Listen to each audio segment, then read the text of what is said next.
11 Windsor Christmas traditions you'll definitely want to adopt. Good news. Celebrating New Year's and Christmas, like the Windsors, is something you can try this year. The full guide is presented in this video. Think celebrating Christmas royally only involves tiaras, golden tableware, elaborate menus, and the monarch's formal speech. Well, partly true, but don't think that during the most important family holiday of the year, the Windsors don't allow themselves to have fun like ordinary people. We're revealing 11 of the most amusing and down-to-earth Christmas traditions of the British royal family. Start preparing in advance. This point is more of a forward-thinking gesture, since the late Queen began her first Christmas preparations as early as August. Indeed, prepare the sleigh in summer. And there's no doubt that the new King Charles I also took early steps in preparing for the festivities. Among the monarch's duties is the extensive mailing of Christmas cards to relatives, closest friends, and Britain's political partners. Approximately 750 cards, each personally signed by Queen Elizabeth II. Hence, it's not surprising that the monarch started preparing the first batch during her annual holiday at Balmoral Castle in the summer. The Queen signed some cards officially as Elizabeth R. Regina, Latin for Queen, while for her cousins, the Queen used a much more informal Lilibet.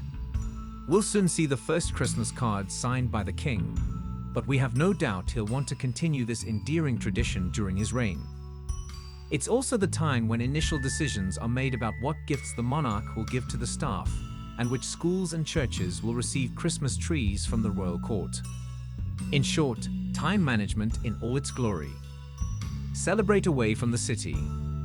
An excellent choice for fortunate owners of country homes and very much in the Windsor spirit.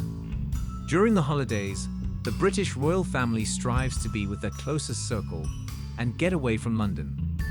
Previously, the opulent and luxurious Windsor Castle largely served as the Christmas residence, where the young Queen and her sister Margaret staged their famous performances during the war. However, since 1988, this role has been exclusively held by Sandringham House, where only the Queen's closest relatives come. The reception for a broader circle is held in early December at Buckingham Palace. Strangely enough, Sandringham is considered one of the smallest residences of the royal family. Only 25 people can be accommodated here, and that's if some agree to stay in staff rooms, although most of them have no choice. By the way, despite having a personal train, Queen Elizabeth travels to her Christmas residence 2 weeks before the holiday on a regular train, alongside regular citizens. A first-class ticket on such transport costs only $85. To emulate her feat, however, one would need to rent an entire carriage following her example, but that's more of a formality. Celebrate only with family.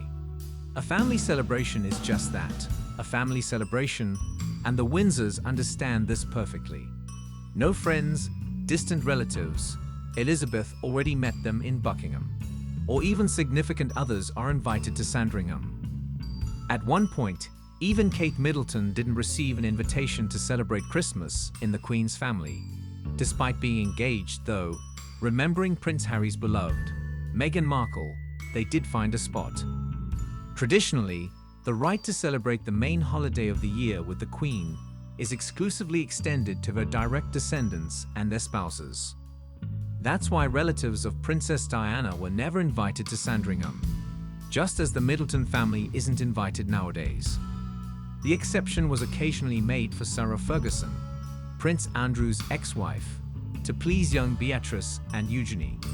However, the Queen accommodated her ex-daughter-in-law, not in Sandringham itself, but in one of the cottages on its premises. Bring your own food.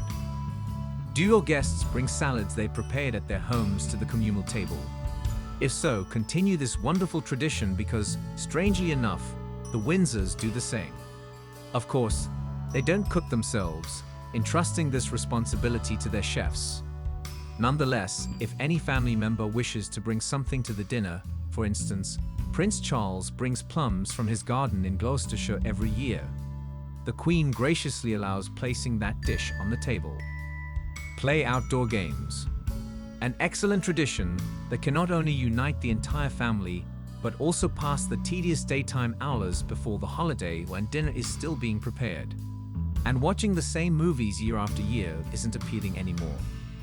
For our latitude, activities like ice skating, snowball fights, building a snowman, or heading to the woods for skiing work perfectly. As for the British royal family, the Windsors have a splendid tradition of playing football on the morning of December 24th, Christmas Eve. Previously, two captains led the game. Prince Harry, sporting his favorite Arsenal club shirt, and Prince William, donning an Aston Villa shirt. Elizabeth's grandchildren, both relatives and staff members, could join in the match. By noon, the tired players and enthusiastic fans gathered for a festive tea with mini sandwiches. Their size was always strictly measured and should not exceed the diameter of a penny coin. While adults socialized, children decorated the Christmas tree. However, only the most obedient ones were bestowed this honor, as the Christmas decorations were crafted from the Queen Victoria-era crystal. Exchanging absurd gifts. The Windsors, paying homage to their German roots, exchange gifts on Christmas Eve after midday. And it must be said, it's quite a show. You see, it's not customary in the British royal family to give expensive surprises. On the contrary, the funnier and more nonsensical the gift, the better. For instance, on one occasion, Prince Philip received a peppermill, what for? Princess Diana once gifted her friend Sarah a leopard print bath mat. Kate Middleton handed Prince Harry the popular toy Grow Your Own Girlfriend, a doll that expands in water. And Harry himself once risked giving his dearest grandmother a shower cap inscribed with "Ain't life a B*****". In short, even if German blood doesn't run in your veins, or you're accustomed to giving more substantial gifts, the tradition is still interesting, and importantly, cost-effective. Dressing up. All the remaining time until the evening, guests prepare for the festive banquet, for which a black tie dress code is set. Tuxedos for men and full-length evening gowns for women. Traditionally, on this evening, ladies wear their best family jewelry and their heads are adorned with splendid tiaras. This marks the culmination of Christmas revelry. The Queen indulges in her favorite Zaza cocktail, dubonnet, and gin. The newly crowned King Charles prefers cherry brandy, while Harry and William opt for locally produced apple cider.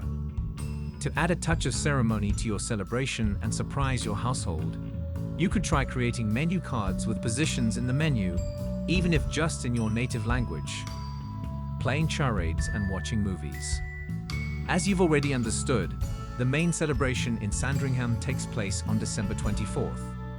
This is done so that each of the Queen's guests can spend Christmas directly with their own family. On the morning of December 25th, the Windsors attend 2 mandatory services at St. Mary Magdalene Church, after which each of them is free to either leave Sandringham or stay here for another day. Traditionally, the rest of the day is spent by the Windsors engaging in calm and quite down-to-earth activities. For example, playing charades. They said it was practically impossible to beat the Queen. Assembling a large puzzle together, or settling in the ballroom to watch a movie from a projector. Not removing the Christmas tree until February. Finally, the cliché joke about heroically getting rid of the New Year tree closer to spring has some truth to it. Yes, despite guests gradually leaving Sandringham after December 26th, the Queen and the Duke of Edinburgh stayed here until mid-February. All the festive decorations remained in the palace until that time. This is a very endearing tradition that extended the Christmas spirit to all the staff and also held significant personal meaning for Elizabeth herself. This is how the monarch remembered her father, King George VI, who passed away at Sandringham on February 6, 1952. Breaking the rules occasionally. Finally, New Year traditions wouldn't be as sweet if occasionally there weren't brave souls who would make adjustments to them. In 2017, for instance, the Windsors unanimously broke the tradition by inviting Prince Harry's fiancée, Meghan Markle, warmly welcoming her to Sandringham. This year, it is believed that the Duchess of Cambridge's parents might receive an invitation to the royal celebration.